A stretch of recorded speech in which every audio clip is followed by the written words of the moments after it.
Alô, alô, meninas! Aqui é a doutora Érica Montalvão no nosso podcast Mulheres de Peito.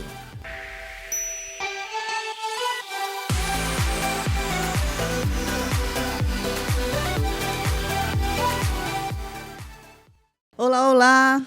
Primeiro eu quero agradecer todo o carinho de vocês com o nosso podcast. É nosso, né? Mulheres de Peito é nosso, volto a repetir. Quem quiser acompanhar a gente no Spotify, tá Mulheres de Peito. E no YouTube, doutora Érica Montalvão, você consegue assistir o vídeo dessas gravações.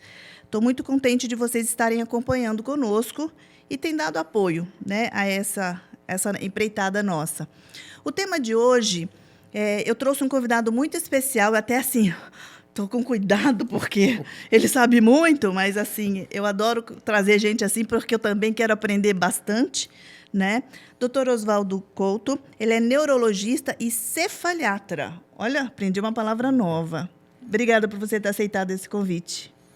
Nossa, aí que eu agradeço muito e parabéns pelo seu podcast, está fazendo sucesso. Eu já assisti alguns programas e gostei bastante. Que bom, que bom. E me conta um pouquinho de você. Então, eu tenho uma formação em neurologia desde o meu internato, anos 70 e pouco, né? Era permitido você fazer internato já na especialidade, lá na Fluminense, lá em Niterói. Então, eu fiz um ano do internato, já engatei com a residência médica, neurologia, depois fiz uma pós em neurofisiologia aqui em São Paulo, na Unifesp. E depois eu entrei para a Sociedade Brasileira de Cefaleia. Então, eu sou neurologista geral, eu trato todas as doenças neurológicas, mas a maior parte dos meus pacientes tem dor de cabeça. Olha só, e esse tema surgiu, na verdade, porque a gente percebe no consultório uma queixa, que é comum, né? E eu acho que vale a pena esclarecer algumas dúvidas ou alguns equívocos que a gente faz, né? Até com o conceito, né? Você estava me explicando sobre o conceito, né? Sobre cefaleia, enxaqueca. Define para mim rapidinho, só para a gente ter uma ideia. Bom, cefaleia é um nome técnico, é um nome médico, né, nosso, né, de dor de cabeça. Então, se estou com dor de cabeça ou estou com cefaleia. Né? Já enxaqueca é uma doença.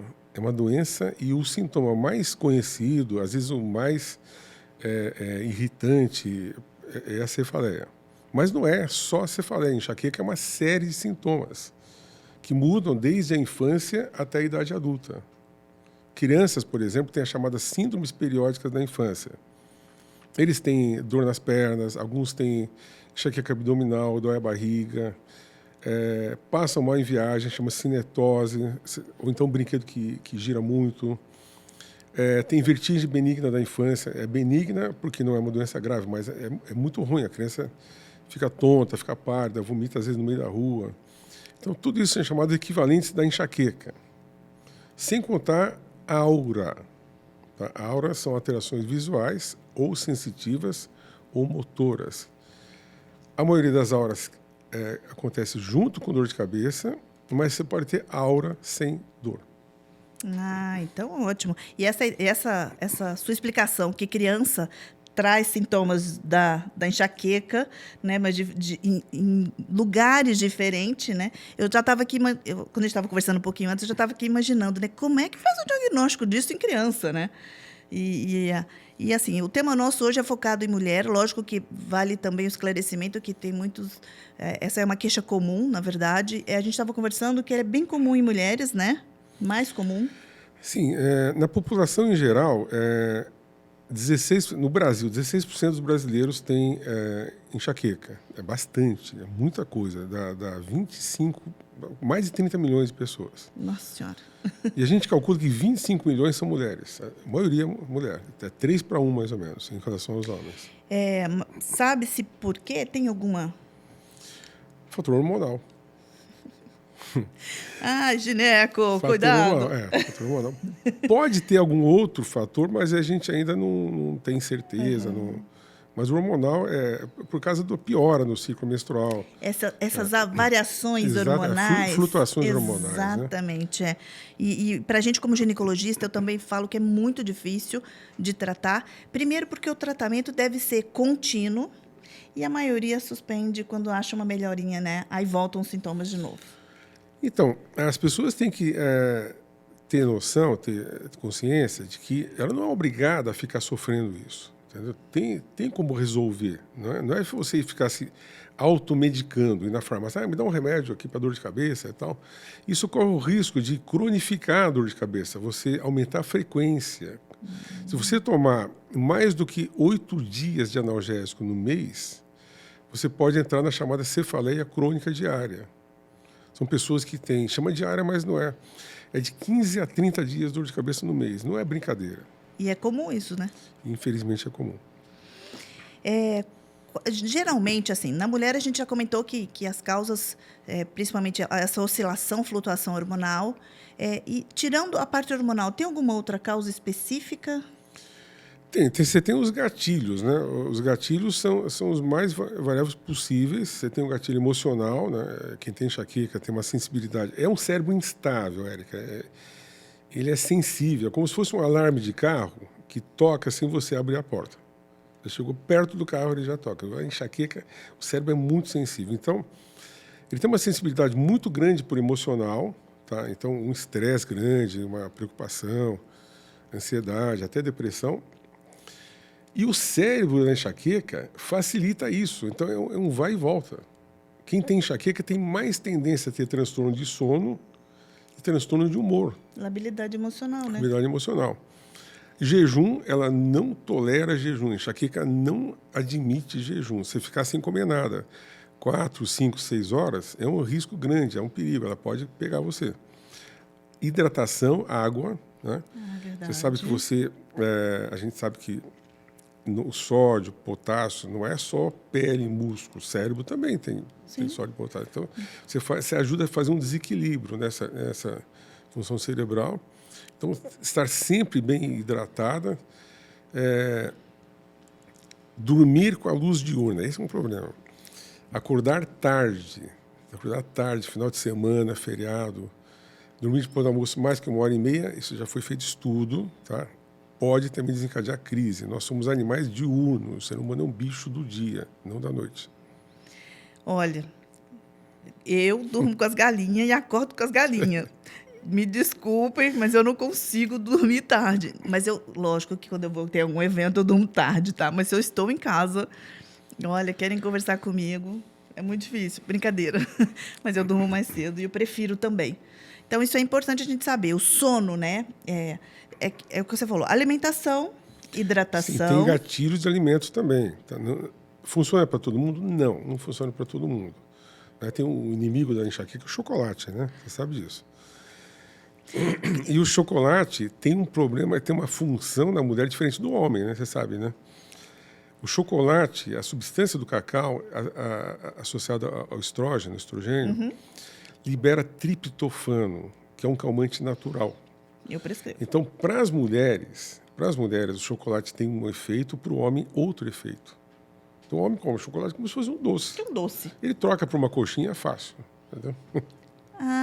Muito bem. Não tem desculpa, criançada. Vai parar de comer chocolate aí. Os homens, pelo menos. As mulheres, a gente vai ter que pensar o que a gente substitui. Ainda mais no período pré-menstrual, aumenta a vontade de comer chocolate, às vezes. Aumentar a prescrição de triptofano nesse período. Exatamente. A enxaqueca pode ser prevenida? Pode, ela pode ser tratada. Tratada mesmo ou só prevenida? Tratada. Prevenida. Tratamento preventivo, profilático. Certo. E geralmente, assim, o que você orienta, além do que você já comentou agora, né, dessas, que são os gatilhos, né? Sim, os gatilhos. Você produzir um tratamento assim, natural que é bem eficaz, é você aumentar a produção de endorfinas, tá? Com atividade física. Perfeito. Então, a gente consegue dar alta para o paciente até. O cara fica todo feliz. Se ele aprende a fazer exercício e não para de fazer. Só que não pode ser exercício extenuante. Se você intensificar, o efeito pode ser o contrário. Entendi. Então, uma atividade aeróbica moderada, tranquilo. Contínua, né? 3 vezes por semana, pelo menos. Tá. Contínua de 40 minutos, exatamente. Contínua de 40 minutos. Evitar saltos, pulos, porque o cérebro não gosta que você fique pulando. Né? Nossa biologia animal humana não foi feita para pular. Pega tornozelo, joelho, e o cérebro sofre com isso. Evitar tensionar a cervical. Então, exercício que tensiona a cervical é um dos pontos gatilhos da enxaqueca. Quem tem enxaqueca tem uma cervical mais sensível, ela fica tensa às vezes. Não por problema de coluna, tá? Nem que você tenha uma hérnia de disco na cervical, ela não é culpada da enxaqueca. A enxaqueca é uma coisa cerebral, mas ela estimula os músculos, inclusive até o trapézio, a ficarem contraídos. Então, entre os sintomas não de dor, não de cefaleia da enxaqueca, você tem a tensão cervical, você tem os sintomas assim, chama-se pródromos. Antes de você ter uma crise, de horas a dias, você pode ficar com mais sede, bocejando sem motivo, fraqueza, um cansaço sem explicação. Você pode mudar o humor, atrapalhar o teu sono, vontade de comer outras coisas, inclusive o tal de chocolate. Tá? E até o raciocínio fica meio diferente. Tá. E assim, a gente sabe que quando a gente estava conversando e tentando alinhar de uma forma que a gente pudesse elucidar um monte de dúvidas que são comuns, né? Entre elas, a enxaqueca pré-menstrual foi um dos temas que a gente comentou. Então, são as fases da mulher. Né? Quando a menina começa a menstruar 12, 13, 14 anos, né? Essa é a média, mais ou menos. Né? Uhum. Então, se ela já tem enxaqueca, ela vai começar a ter crises com mais frequência e já nessa idade pode ter diferença entre o período menstrual, pré-menstrual ou não. Tá? Não são todas as mulheres que pioram nessa fase. Tá? É mais ou menos 30% a 40%. Passou essa fase, daí tem a fase reprodutiva. Gestação, aí tem um prêmio. Né? Até de 50% a 80% a enxaqueca tira férias. Ela dá uma folga para a mulher. Porque não tem oscilação hormonal? Exato, o estrogênio trava, né? Ele fica lá em cima, travado. Mas tem um grupo que não. Tem um grupo que não liga para isso e continua tendo dor. Porque tem a enxaqueca não hormonal, né? Exatamente. Então tem um grupo que continua tendo dor e aí tem aquela dificuldade, tá gestante, o que pode tomar de remédio, né? Entendeu? Você fica naquela... Você busca coisas alternativas até, né? Para tratar isso. A gente pede para o ginecologista e fala, não pode. Fica aquela briga, né? Mas tem algumas coisas, alguns medicamentos que podem ser utilizados. Você pode fazer até massagem, fazer acupuntura, relaxamento, tudo acaba ajudando. E gestante pode fazer hidroginástica, né? Pode. Hidroginástica aumenta a endorfina, também é outra opção. Pode. Eu costumo dizer que, além da atividade física, eu falo para elas assim, gente, massagem normal, né? E banheira, porque antigamente não se falava-se que não podia tomar banho de banheira, né? Depende, calor muito quente, acho que para gestante realmente não é legal, mas assim, não tem problema, não é um problema, nunca foi. Né? Aqui no Brasil a gente não tem o hábito, lógico, da banheira, mas tem países aí que isso é muito comum e não traz problema nenhum. Né? Aí entra aquele negócio de não lavar a cabeça na menstruação, tinha uma coisa assim antigamente, né? Tinha. E quando eu devo preocupar que a enxaqueca não está normal, que é alguma coisa grave, quando que eu devo procurar o colega, o médico? Se você tem enxaqueca e ela mudou o padrão, ela está diferente e está mais forte e mais frequente, aí você pode ter algo secundário no cérebro. Aí você tem que procurar ajuda médica, tá? Independente disso, você vai perguntar, quando que eu devo tratar minha enxaqueca? Né? Tem pessoas que tratam, tem pessoas que falam que isso é de família, e é de família mesmo, é hereditário, né? Que é assim mesmo e fica sofrendo a vida toda. Mas a regra seria a seguinte, 3 é demais. Se você tiver 3 no mês, vezes 12, são 36 dias, mais de um mês no ano, sofrendo. Esse é o mínimo. Tem pessoas que têm 10 crises por mês. Você imagina só, não é vida. A qualidade de vida cai muito. Você falta compromisso social, trabalho, você falta no trabalho. Então tem aquele presenteísmo. Você vai no trabalho e não rende. O trabalho não rende. Estudo não rende. Você fica assim, meia boca, né? Na verdade, você falando, eu fui lembrando, eu tive uma vez uma enxaqueca que eu acabei vomitando, que eu estava com muita dor e eu estava viajando, teve que parar o carro e eu falei, gente, eu não acredito nisso. E tem gente que não precisa viajar ou nada, Não. tem isso em casa, tranquilo. Gente, é insuportável, né? Eu não tenho enxaqueca com frequência, graças a Deus, mas imagina quem tem. Você tem uma forma episódica leve.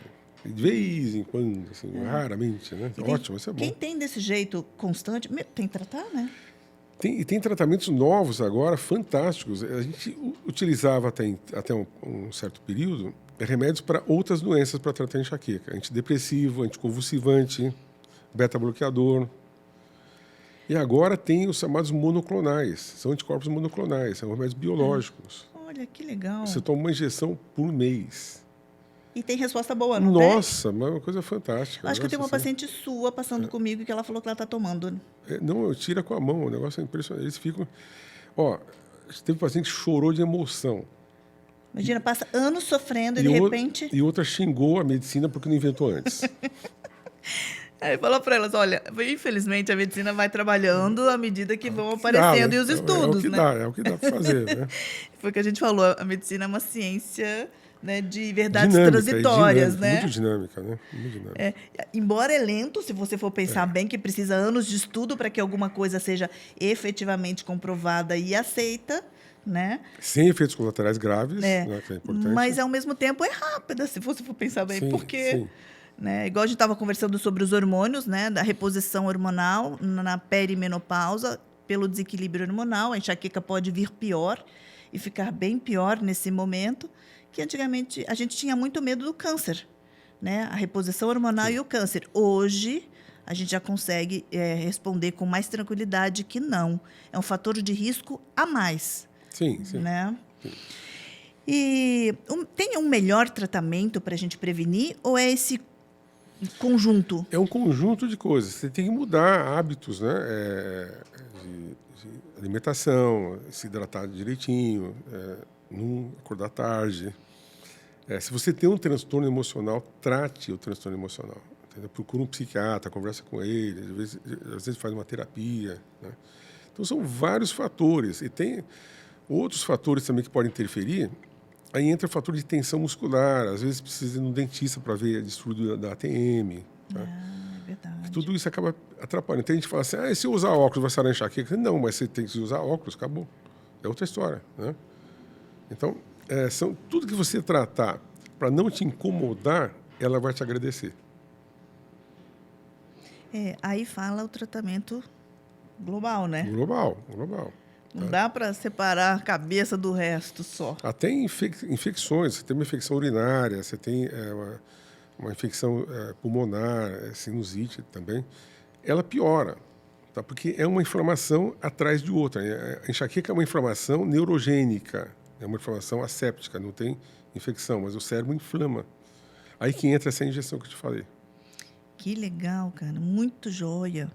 E tem pessoas que têm mais predisposição, além, lógico, do que vem externo, que você falou, alimentação, bebida, falta de sono, não dormir direito, alguma coisa da pessoa que te traz predisposição a ter enxaqueca? Tem, um fator genético, né? Eles até identificaram já alguns genes que estimulam, né? Então, o histórico familiar então é verdadeiro. É verdadeiro. Não é dominante, por exemplo, você vai ter 8 filhos, 8 vão ter, não é assim. Entendeu? Mas um grupo pequeno que vai ter, as mulheres são mais transmissoras que os homens. O homem também transmite enxaqueca. Olha só. Também transmite. Menos, mas transmite. E o homem procura menos médicos, você sabe disso. Ah, né? sim. Por isso que as mulheres vivem mais. Mas caiu agora, na pandemia, caiu. Fui ver a estatística do índice de mortalidade das mulheres, abaixou a idade. Sério? Eu estive dando uma olhadinha para ter uma ideia, aquelas curiosidades de pé de rodapé, e aí eu vi diminuiu a faixa etária, né? Mas tudo bem. E qual a maior dificuldade da gente conseguir diagnosticar uma enxaqueca? Então, tem vários estudos em cima disso, mas, infelizmente, menos de 25% procura ajuda médica. O resto vai na farmácia se automedicar. Ah, é verdade. Esses 25% que procura ajuda médica, não quer dizer que ele vai no especialista, ele vai em qualquer médico. Aí pode ter um período sem diagnóstico, grande. Fica, vai no ortopedista, vai no dentista, vai no otorrino, vai no oftalmo, vai até no gineco, às vezes, pedir ajuda. Sim. Entendeu? E não tem o diagnóstico, demora para ter o diagnóstico. Chegar no especialista é 4%, 5% mais ou menos. Na rede pública é pior ainda, chega nem 3%. O que eu, às vezes, percebo, assim, às vezes até elas procuram, tentam, né? Mas a gente não consegue, ela não consegue. Mulher é tudo imediatista. Eu tenho que falar. É porque também a enxaqueca está naquele momento. Aí depois Sim. ela começa a fazer outras coisas e esquece até a próxima enxaqueca, né? Então, às vezes, naquele momento que ela procurou, ela não conseguiu passar em consulta. Mas o que eu oriento para elas, a gente marca uma consulta, mesmo sem dor, vá, porque Claro, aí você claro. consegue começar uma elaboração de tratamento e dar continuidade, né? Com certeza, tem que receber um diagnóstico, né? A enxaqueca é das cefaleias primárias, né? Cefaleias primárias você tem enxaqueca, cefaleia de tensão, tem a cefaleia em salvas também, que é gravíssima, né? Mas deu o diagnóstico, você já tem um caminho para o tratamento. Entendi. Então, melhora a qualidade de vida, porque as pessoas perdem trabalhar com dor de cabeça, falta compromisso. A gente faz até um protocolo para casar, sabia? Para noiva. A pessoa noiva com enxaqueca no dia? Não, para quem tem esse problema é importante. Não casa. É importante. Igual a gente faz uma programação até para menstruação. Pois é. Então, ela não consegue casar. Festa, vai numa festa, não posso, estou com enxaqueca. Ou no cinema, não dá. Sabe? Então, Entre as dores de cabeça que ocorrem entre as mulheres, né? As flutuantes dos hormônios, né? Pela flutuação hormonal, tensional e a gente falou das você falou em salvas. salvas. No seu consultório, tem alguma procura maior? Não, enxaqueca é disparado. Você fala em tensão, raramente alguém vai no médico. Só que ele está achando que tem algo na cabeça. Daí ele vai. Porque se você falar de tensão, se você falar tensional, você consegue trabalhar com ela, você consegue ir para a escola. Não é tão forte, é leve a moderada. Tá? Não dá náusea, raramente dá náusea, é muito difícil. Tem alguns que tem, mas luz não incomoda, barulho incomoda. Enxaqueca até o cheiro incomoda, chama-se osmofobia, sensibilidade a cheiro. E quando chega alguém com enxaqueca, a gente orienta. Ficar num lugar mais escuro, né? Evitar barulho. São os estímulos, né? E fala para mim, isso aí, na verdade, a gente não falou que ia falar, mas assim, o que você pode dizer sobre a cafeína e a enxaqueca? Bom, os medicamentos compostos para tratar a crise de cefaleia, todos têm cafeína. Aqueles famosos, assim, não vou falar aqui. Não pode. Mas assim, porque a gente vê olha todos. só, você não pode ficar sem cafeína, mas não pode também abusar de cafeína. Entendi. Porque Então, às vezes a pessoa trabalha no local, ela toma assim... vários cafezinhos por dia. Daí sábado, domingo ela não toma, a cabeça vai doer. Abstinência. Agora ela trabalha no local, vai trabalhar num shopping e tem acesso fácil a expresso. Aí toma 4 expressos no dia. Concentrado Aí aquilo. é cafeinismo, aí é muita cafeína. Aí pode doer também. Então tem que ter um equilíbrio. Né? 2 a 4 xicrinhas de café por dia, não tem problema nenhum. Legal. Teve uma gestante, ela teve, né, uma enxaqueca e, na verdade, ela não queixava, né? Para mim, ela achava que era uma sinusite, né, na época, e ela já estava acostumada a tratar por si só. E aí eu fui escutar o bebê, estava taquicárdico. Aí eu fui tentar pesquisar e descobrimos que ela tomava muito café. E ela não me disse. Aí eu falei, corta tudo. Ela cortou. No dia seguinte, a frequência cardíaca do bebê diminuiu e a enxaqueca dela sumiu. Nossa, mas assim, eu achei que foi o achado, né? Porque não é uma coisa que a gente pergunta com frequência, vocês tomam muito café, porque a gente acredita que... E se a pessoa ficar muito tempo tomando muito café, ela pode até ganhar um zumbido. Intratável, né? É difícil de tratar. É verdade. Só um instante. Outra coisa que eu não posso esquecer, que uma paciente falou assim para mim, não esquece de perguntar. Tem um momento exato para começar a tratar a enxaqueca ou não? 3 é demais. Assim, por exemplo, Criança, não, no sentido assim, ai, começou minha dor de cabeça, eu já trato agora ou posso esperar um pouquinho? não, você tem que ter o diagnóstico, você tem que ter, na primeira dor de cabeça você vai tratar, né? Então, você tem que ter uma frequência mensal, se atrapalha o seu dia a dia, aí você tem que procurar médico, você tem que ver o que está acontecendo, que tipo de cefaleia de dor de cabeça você está tendo, né? E tem alguma dor de cabeça que esse paciente vem queixando? Primeiro é que nunca teve, eu vou completar minha pergunta para você entender o que é. Que preocupa muito você. Ela nunca teve uma enxaqueca, uma dor de cabeça, e de repente fala que teve uma dor de cabeça intensa. Em algum momento... Então, tem a chamada, chama-se Thunderclap Headache, cefaleia trovoada. É a primeira dor de cabeça forte que a pessoa tem, sem antecedente. Ela nunca teve dor de cabeça na vida. Aí você tem que pesquisar algo no cérebro. Tá? Você pode ter uma microhemorragia, um sinal de quase rompimento de um aneurisma. Pode ser início de uma trombose. Tumor é mais difícil, porque o tumor geralmente dá convulsão antes de dor de cabeça. Mas pode ter também. Se tiver febre, pode ter meningite. Aí já são as cefaleias secundárias, né? Que elas têm um outro fator causal. São menos frequentes, né? Menos frequente, ainda bem. Né? E assim, esse papo tá uma delícia. Eu sei que tem um monte de coisinha que vai me aparecer. A gente vai conversando, vai brotando as coisas que eu precisava falar, mas eu não vou aumentar essa conversa para deixar mais um tempo para a gente outra vez se encontrar. Tá? Mas eu gostaria que você encerrasse assim, com uma orientação, igual você fala no seu consultório para as pacientes enxaquecosas, gostou, hein? Para orientá-las do caminho para que elas tenham uma vida mais plena, mais fácil ou menos difícil. Tá. Bom, primeiro, não fique se automedicando. Tá? Eu sei que as pessoas, por exemplo, que falam dor de cabeça deve ser isso, aquilo, toma esse remédio aqui. As pessoas querem te ajudar, mas às vezes atrapalham. Tá? Então, procura sempre ajuda médica. O médico das mulheres, o clínico das mulheres, a clínica das mulheres é ginecologista. Tá? Elas que cuidam de vocês, tudo, geral. Tá? Então, pelo menos já fala com o ginecologista, ela vai te orientar, quem procura. Tá? Então, procurar médico se a dor for muito forte, incapacitante, atrapalha a tua vida, a qualidade de vida, muito frequente, procure ajuda médica sempre. E trate, que você tenha a chance de ficar feliz, de ficar sem esse sintoma muito desagradável. Olha, muito obrigada. E eu quero dar uma ideia aqui que me ocorreu. Eu sou cheia de inventar moda, como diria minha mãe. Olha que legal, se montasse grupos de discussões, não é médica, de pacientes sobre o assunto de cefaleia a cada 2, 3 meses, para grupos pequenos que quem quisesse aparecer, que geralmente que sofre, né? Seria interessante, hein? Ou já tem, né? Tem. Em faculdades tem bastante isso, não né? tem a Sociedade Brasileira de Cefaleia, ela tem grupos, ela tem no WhatsApp, ela tem no Facebook, ela tem no site.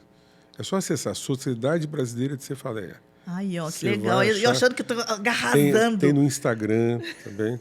Lá você pode, inclusive, procurar especialistas de várias cidades do Brasil.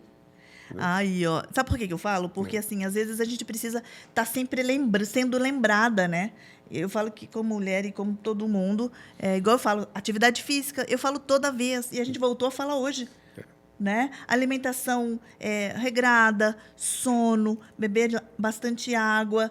Então, a gente tem que falar sempre para lembrar, e quase todos os profissionais que vieram aqui conversar comigo, a gente falou um pouquinho sobre esses temas, dessa forma. E a enxaqueca não é diferente, né? Não, está tudo ligado, né? Tudo ligado, é um conjunto de coisas. Então, atividade física é para tudo, né? Para tudo. Até para transtorno psiquiátrico melhora.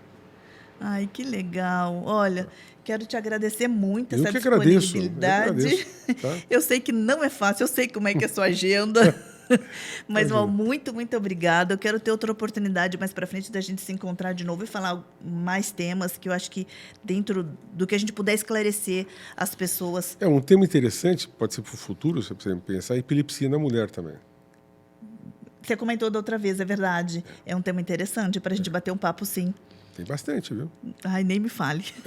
Olha, muito obrigada. Obrigado você. Tá? Tá. Beijo. Beijo. Tchau, criançada.